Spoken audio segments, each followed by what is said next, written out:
Completamente de tema. Polémica e indignación ha provocado una circular del Club de Golf Las Brisas de Chicureo que ordena a todas las nanas llevar el uniforme que las identifique como tales cuando acompañen a los niños en el lugar, además de prohibirles el ingreso a la piscina. Para conversar sobre este tema vamos a tomar contacto con el sociólogo Manuel Antonio Garretón.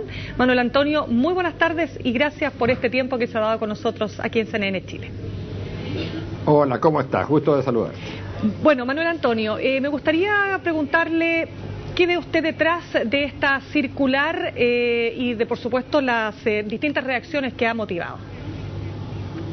Bueno, yo tengo la impresión que eso señala el hecho mismo y las reacciones que ha provocado, que el tema de la discriminación por razones de género, por razones de clase o de raza en Chile es un tema aún pendiente y no resuelto. O sea, seguimos siendo un país que discrimina por género, raza, clase, nivel de ingreso, y ese es el trasfondo. Ahora bien, uno puede aceptar que una institución privada regule la entrada a sus recintos a quienes son socios o miembros. Por ejemplo, si hay un congreso, quienes han pagado por ir a ese congreso o a esa conferencia son los que pueden entrar. Y eso se acredita con una credencial, con algo que cuelga, con un gafete, como se le llama. Por lo tanto, también uno diría que si hay un club privado, pueden entrar solo los socios. Y normalmente sí, los socios debieran identificarse. Y los socios debieran identificarse, por ejemplo, con algún también gafete o credencial. Como también se podría incorporar a personas que no son socios, que pueden ingresar sobre la base de tener una credencial que diga invitado. De ahí para adelante, todo el resto pareciera ser, y en este caso lo es, claramente un acto de discriminación, porque lo que se está exigiendo es que la persona no diga invitado, sino que se vista de determinada manera para determinar su condición y que se le exija una manera de vestirse que es propia del empleador privado y no de la institución para la cual ellos no trabajan. Se entiende que hay instituciones que le ponen, ¿cómo se llama esto?, el uniforme a las personas que trabajan, y es correcto que le pongan uniforme siempre que ellos, digamos, acepten. Lo que no puede es exigirle uniforme a personas que no tienen nada que ver por el solo hecho de entrar, que no tienen nada que ver con una relación laboral. Y prohibir el ingreso a la piscina, muy bien, entiendo que se prohíbe el ingreso a cualquier persona que no sea socio a la piscina. Si la persona tiene que estar, si el niño tiene que estar con alguien, entonces tendría que usar un gafete que dijera invitado. Poner traje, estrella u otro tipo de identificación aparece como algo extremadamente, digamos, discriminatorio. Siguiendo con este tema, todos sabemos que los clubes de golf tienen una serie de indicaciones y son bastante rígidas, y no solo para efectos de este caso que hemos conocido en particular, sino porque también a partir de la cuota de ingreso que debe pagar una persona para ser socio, hay ya una discriminación clara. Entonces, ¿por qué tendría que ser este caso específico una excepción dentro de una práctica que habitualmente realizan los clubes de golf de nuestro país?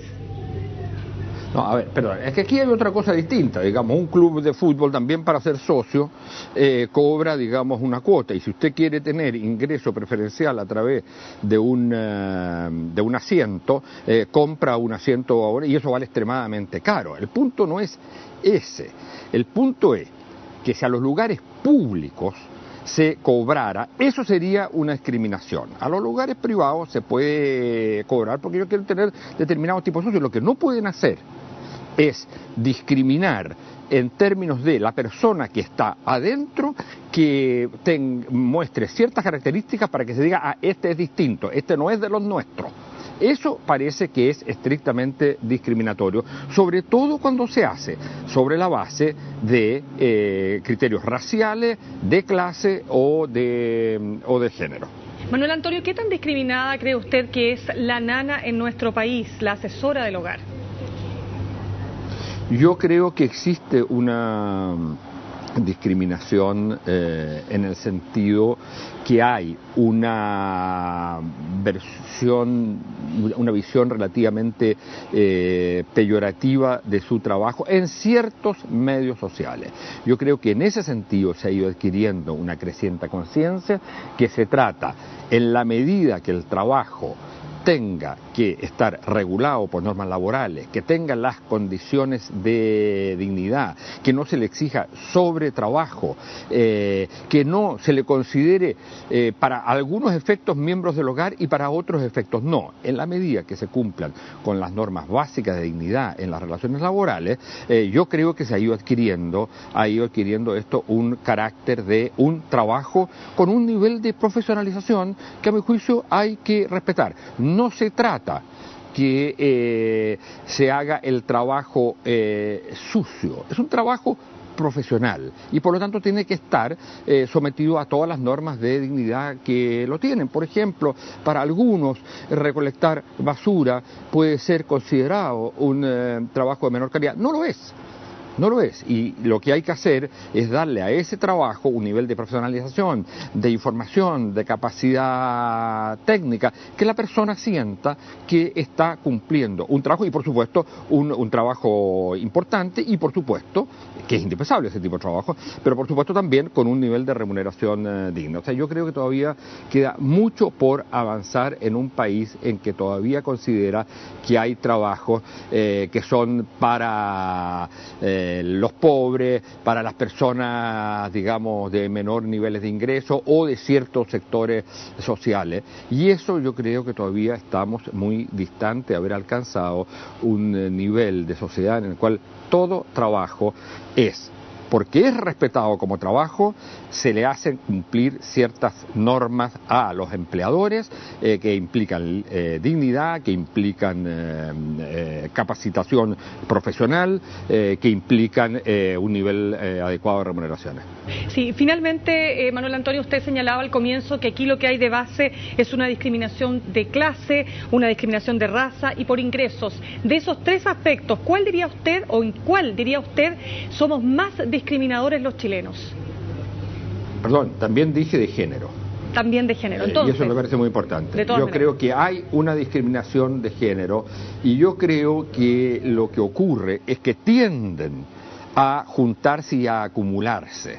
Cuando se es de pocos ingresos, de un cierto nivel, digamos, sociocultural, de una cierta origen étnico y de un cierto género, entonces, si es mujer, por ejemplo, la discriminación tiende a ser mucho mayor. Se tienden a acumular las discriminaciones. Por supuesto que como hay menos población indígena, aparece como una discriminación menos presente. Lo que quiero decir que están todas estas igualmente presentes y que cuando se juntan en alguna persona, por lo tanto eliminamos el aspecto número, estas tienden todas a funcionar. Y en ese sentido yo creo que somos una sociedad tremendamente discriminadora. Diría también que hay un aspecto, cuando decimos clase, decimos el aspecto de nivel de ingreso, pero también decimos apariencia física, y existe una discriminación por apariencia física, existe una discriminación también por apellido. Todo esto es un poco menos que lo que era en otra época, pero seguimos siendo básicamente una sociedad cuya discriminación se expresa y se ha expresado fundamentalmente este año en el sistema escolar y en los barrios y la segregación de las ciudades. Bien, Manuel Antonio Garretón, muchas gracias por este tiempo con nosotros. Muchas gracias.